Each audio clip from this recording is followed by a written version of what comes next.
Guys, no, nagbabalik tayo ulit guys, no. Ayan, tamang hantay lang tayong papuntang West Edmonton Mall Transit. So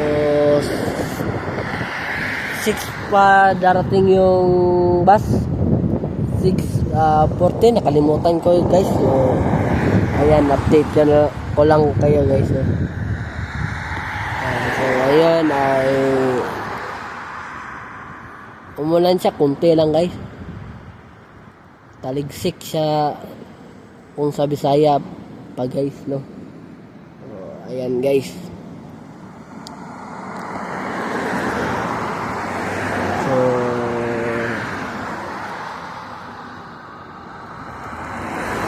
kanina guys, no, nung pumunta ako sa Dollarama at bumili ako ng seaweeds. Yung guard kanina guys, no, yung security guard ay mali yung ginawa niya guys. Sinita niya nga guys, kaso lang guys, malayo siya guys, no. So sabi niya, excuse me.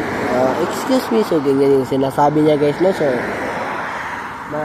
mali yan guys, dapat hindi niya ginanyan guys, kasi mahalata yung sa kung anong plano ng customer guys, no. So dapat yung security sa grocery dapat 2 or 3, kasi maraming magnanakaw kasi dito guys sa grocery, no. Akala mo bibili pero may gagawin pa ng masama guys, no. So, ayan guys, dapat maging aware tayo guys, no. Kailangan mag-observe lang siya guys para hindi malaman na customer kung sisitahin siya. Dapat maging aware lang siya guys. Dapat ganyan guys. So kanina kasi guys, mali kasi yung security. Babae pa siya guys, no. So halimbawa guys, may kutsilyo yun na dala o baril. Yun, halimbawa lang yan guys, diba? Mapapahamak siya yan guys, no. Mapahamak siya ganyan. Dapat nahimik lang tayo at nag-observe kung anong plano ng customer.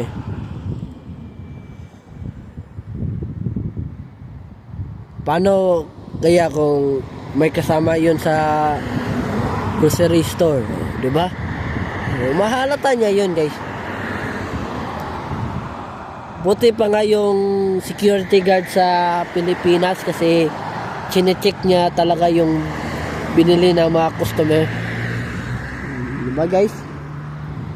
Mas mabuti pa yung grocery store sa Pilipinas kaysa dito sa Edmonton, Canada. Hindi guys. Dito sa Edmonton, Canada kasi may store na may security, may CCTV rin, pero walang talabyang CCTV na yan guys, no. Kasi guys, kahit may CCTV pa guys, madali lang palitan yung mukha guys, no. Magpapa-opera ka lang guys, at maglagay ka lang ng mustache dito, yung dito to, bigote kung baga. So ganyan guys, no. So normal lang yan guys, no. So hindi yan iwasan guys.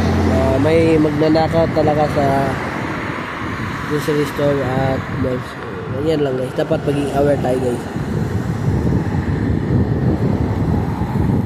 Paano pa kaya kung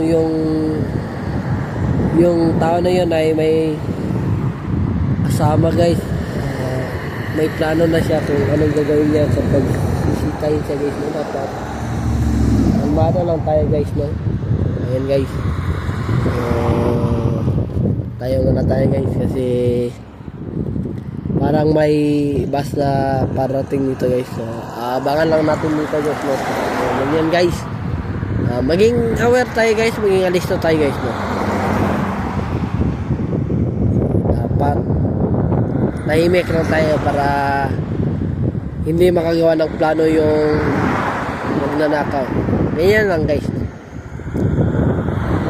Kung ako yung nasa posisyon ng babae guys, ang gagawin ko ay mag-observe lang ako guys. Hindi lang ako magpapalata para hindi makagawa ng plano yung magnanakaw. So, dapat ganyan guys, no? Ang problema kasi sa mga tao dito guys, yung homeless kasi binabantayan nila.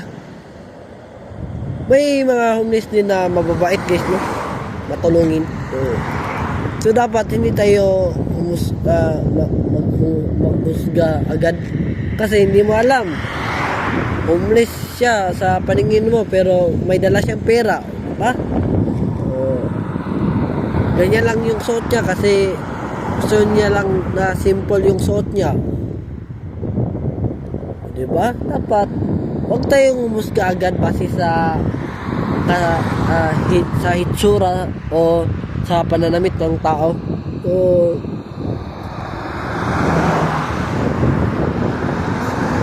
yan kasi yung problema ng mga tao. Porkit ganyan yung estado ng buhay nila. Akala mo, ay magnanakaw ito, kaya ganyan yung suot. Huwag ganun guys kasi hindi mo alam. Nasa isip niya, bakit ako binabantay ng ganito? Hindi naman ako magnanakaw.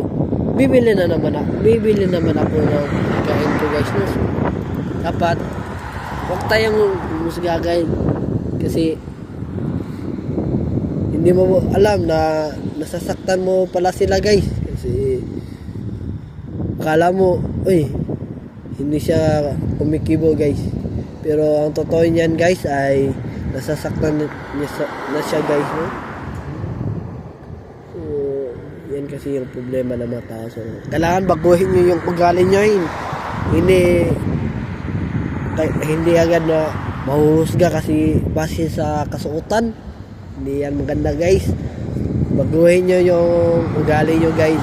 Kasi darating rin araw na kung sino pa yung hinuhusgan nyo, siya pala yung tutulong sa iyo. Kung ano yung problema mo,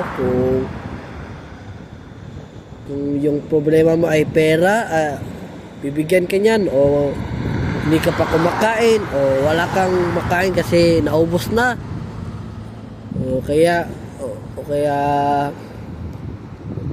wala ka pang pambili ng pera kasi marami kayong bayarin at gastusin. So ganyan lang guys, no? Huwag tayong umusga agad kasi na-sense ko sa security guard na yun guys ay yun lang ang tao na binabantayan niya guys, no? So sinusundan pa niya guys, mali guys. Dapat wag niyo susundan, magpanggap lang kayong bibili guys, o para hindi mahalata yung gawin niyo. Yan lang guys. So, maging aware tayo guys. So, maging aware tayo. So, ayan guys, no, dito muna matatapos yung vlog natin.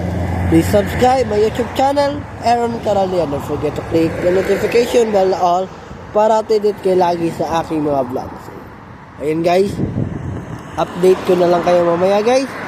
See you for my next vlog. Have a good day and have a nice day. See ya. See you for my next vlog. Peace out.